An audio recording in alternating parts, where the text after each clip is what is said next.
Hello, my name is Celeste Zavala. I'm creating this video to talk about why I think I'm a good candidate for this position and just to share a little bit of my background story in regards of what really has led me to be where I am today. So I'm going to go ahead and jump right into it. I want to start off by my personal story and how I grew up. I was born and partially raised in Honduras by my uncle and my aunt on my mom's side of the family. And I say partially raised because I actually came over to the United States when I was 7 years old. Um, Fortunately for me, my parents were really present in my life. They worked really hard to be able to provide me with, what the ultimate dream was for them in that time was to, look for a better future and provide better for me. So growing up, my childhood is very much filled with lots of good memories. I was introduced to my first and only curriculum activity in Honduras, which was baile folclórico, which is folkloric dancing, or traditional dancing for Honduras. Um, that was one of my biggest and most precious memories growing up, because it introduced me to something that liberates me today, on my free time. Um, when I was growing up in Honduras, I was fortunate enough to also kind of gain knowledge very quickly at a young age of what life really was and how different I was living it from my peers. Uh, like I said, my parents were very present, and fortunately for me, they worked really hard to give me what I, kind of wanted and needed at the time, and what they, thought that they was best for me. In regards of education, having curriculum activities. But most of my peers or kids around my community, most kids, actually, my friends who I would often play with on a daily basis, didn't have the same opportunities as I did. Um, Growing up in Honduras, I never really understood why they weren't able to do that. I would get questions in regards of, how is it like, and I'd be like, why don't you come with me? And I never really grasped the fact of why they never really answered up until I moved to the United States. When I came to the United States, my life was a complete turnover. Um, Here, my life as I knew it was not the same. My parents here had an average life. They didn't have extreme financial wealth. I, went to public school versus private school, which I was in Honduras, and I wasn't able to continue my, I would say, my my passion in dance. I was going to say career, but my passion in dance, because they just couldn't afford it. And so, really, when I came over to the United States and I really saw the difference, is really when I started to grasp and was able to understand why my peers back in Honduras were in a different standpoint in life. Being in the United States, it was a lot harder for me to get adjusted to things. And so I didn't really continue my passion for dance up until I was able to in high school, where I joined the dance team and I was able to actually get introduced to a larger spectrum of dancing and genres, lyrical, modern, military dance, tap dancing, all of that good stuff. And so when that finally happened for me, it's really where I gained my more technical, more precise dancing, not professional at all, skills, and really where I was able to kind of grasp what I really wanted to, do in life.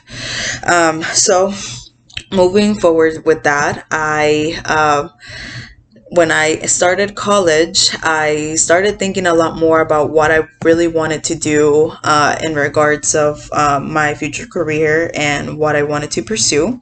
And as of July 2021, just recently, I graduated from my associate's degree in social work. Currently, I am looking to expand my experience working with kids and parents. A lot of my background and career-wise has actually been through HEB. My past position with them currently was assistant department manager. I have 5 years of management experience through HEB. I recently graduated with their School of Retail Management program, where I was able to gain more experience working with Office 365 operations, kind of managing over 50 people at a time, communication skills a lot more.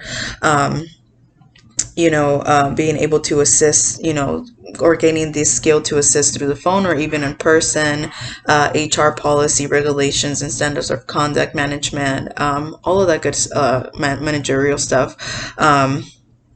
Recently, though, I since I joined HEB, I was pretty happy gaining that part of aspect in my life, because essentially my ultimate career goal is actually to create a nonprofit or a small business of daycare where I can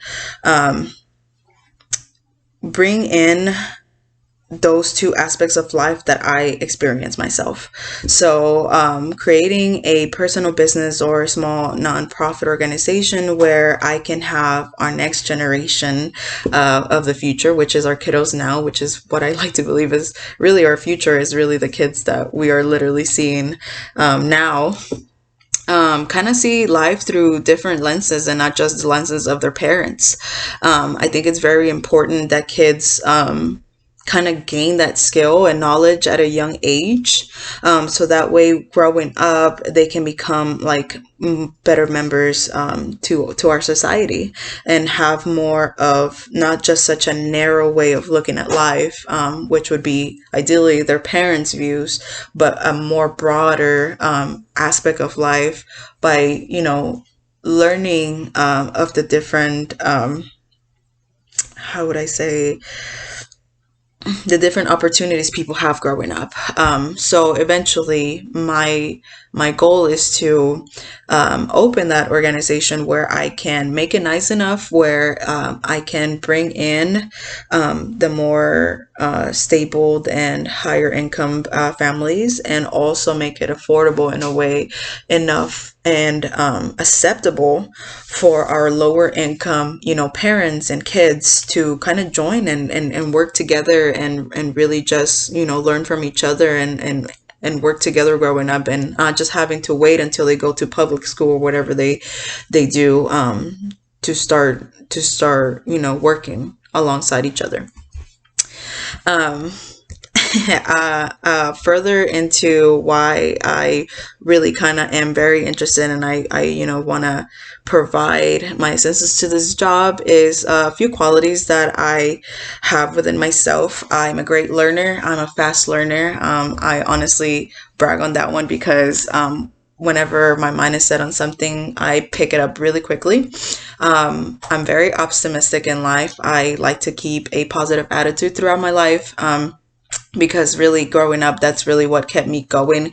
Having to learn a second language growing up, was one of the hardest thing I think I would have to say I had to learn and go through and accomplish.